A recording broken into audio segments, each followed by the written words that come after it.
Do you remember X and its prequel Pearl? Well, this is the sequel to X. After all these years, finally, we have them all. Welcome to Random Recaps. In this video, I am going to recap the movie.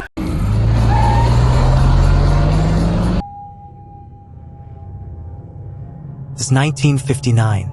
We see little Maxine dancing while her father tells her she'll be the star of the church, and Maxine responds, "I will not accept a life I do not deserve." Now it's 1985, and Maxine auditions for a horror movie called The Puritan 2. Maxine auditions for the lead role despite only having a background in adult films. And after flashing her breasts, she gets the part. At that time, everyone is talking about the case of the Night Stalker, who was a serial killer and sexual predator during that era. Then Maxine goes to shoot her adult film, and before filming, let's not forget the magic powder. There, she meets her friend Amber, who invites her to a party in Hollywood Hills, but Maxine doesn't want to go. Maxine goes to give the good news to her friend Leon, and after that, she heads to her other job at a peep show, where a mysterious figure dressed in leather watches her with fury. There, she meets another adult film colleague, Tabby Martin, who is scared because the Night Stalker is on the loose. Tabby also invites her to the party, but Maxine refuses. When Tabby leaves, Maxine walks alone toward her home, going through a dark alley, because Maxine doesn't care about the Night Stalker. The alley is closed, but when she turns around, Maxine encounters a guy with a knife. But like I said, Maxine doesn't care, so she pulls out her gun and orders him to strip. She forces him to his knees and says, "Suck." She puts him on the ground and crushes his balls. Later, while sleeping with her friend, someone leaves a VHS tape at the door. Maxine plays the VHS, which contains scenes from the porn film that she and her deceased friends tried to film 6 years ago. What we saw in the first movie. Leon wakes up confused. Maxine gets scared and goes to her room.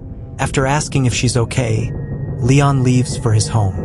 We then realize that the guy in leather gloves paid a private investigator named John Labatt to help him find Maxine. Then we see Maxine's friends getting kidnapped and murdered while being filmed. The next day, Maxine gets a mold of her head made for the horror movie, and while doing that, she starts remembering Pearl and imagines that Pearl is touching her, which causes a panic attack. Detectives Torres and Williams arrive to see the bodies of Maxine's friends and find that their corpses have satanic symbols marked on them. When Maxine is in her car, she finds a note that says, So, Maxine calls the phone number.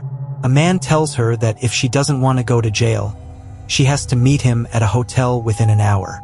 Maxine goes to the hotel and meets with the private investigator, who informs her that her crimes will be exposed unless she meets his employer that same night at an address on Starlight Drive. Otherwise, there will be consequences. When she opens the envelope, there's a newspaper recounting the Texas massacre. On her way home, Maxine encounters the detectives, who ask her questions about her friends, but Maxine refuses to answer. Maxine goes to Leon and asks if there's any way to find out where the VHS tape was made. Leon says he'll do his best. On the radio, they talk about the possibility that the Night Stalker was the one who killed the girls, while Maxine continues to think about Pearl. Maxine goes to see the film's director, who tells her that the producers don't want her in the movie because she's too controversial. The director defended her and asks if she's willing to do whatever it takes. I am. While the director talks about the movie, Maxine continues to struggle with her trauma with Pearl, seeing her everywhere. After that, John follows her. Maxine gets angry and beats him up. Desperate, Maxine talks to Teddy Knight, her agent, confessing the events that happened years ago and asking for help. Teddy says he'll help Maxine and that she has nothing to worry about. Later, before practicing her lines from the script, she takes a hit. Meanwhile, the guy in leather gloves kills Leon, and John is surprised that his employer is willing to do the dirty work. The next day, Teddy calls Maxine, telling her he found nothing on John. Maxine realizes that the police are downstairs, and when she goes to investigate, she finds out that Leon is dead, with a satanic mark on his head. The detectives show her the corpses of her friends with the same satanic marks and ask if she knows anything, but Maxine still doesn't tell them anything. Maxine goes to the movie set and meets Molly Bennett, the protagonist of the previous film. Molly also talks about a party in Hollywood Hills with a foreign producer, according to her. Ooh, that's bad. While walking through the studio, Maxine encounters John. John shows her that he has a gun, and Maxine runs away. John tries to catch her but fails. Maxine hides on the set of the Psycho House, and when John enters to look for her, a security guard arrives and takes him to the entrance. The director sends Maxine to have fun and relax so she can give a good performance. So that night, she goes to a nightclub, but let's not forget the hit. At the nightclub, she encounters John, and Maxine lures John into a trap, where she and Teddy capture him. After knocking him out, they lock him in a car to later crush it with a compactor.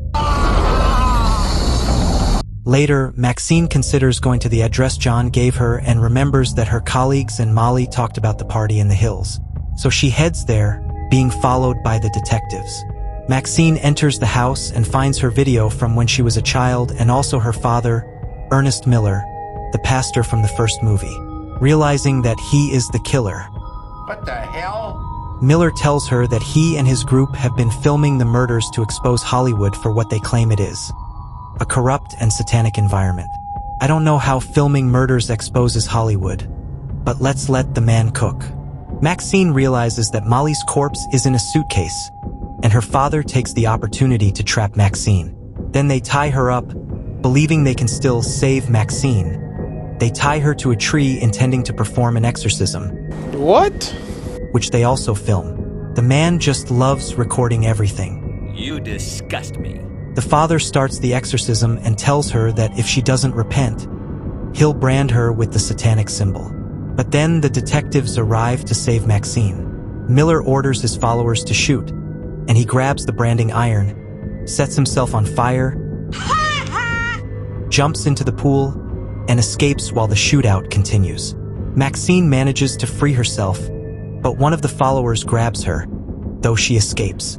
Maxine grabs a gun and looks for her father. But first, she finds Detective Torres, who is injured, but dies instantly. Williams says she managed to shoot the father, but she also got shot. Miller tells Maxine that he created a monster and apologizes for failing her. The police find her with a gun in her hand. The news reports that the Night Stalker was caught. Although it wasn't Miller, it was someone else.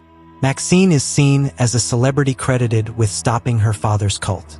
At the premiere of The Puritan 2, everyone praises Maxine, now a star.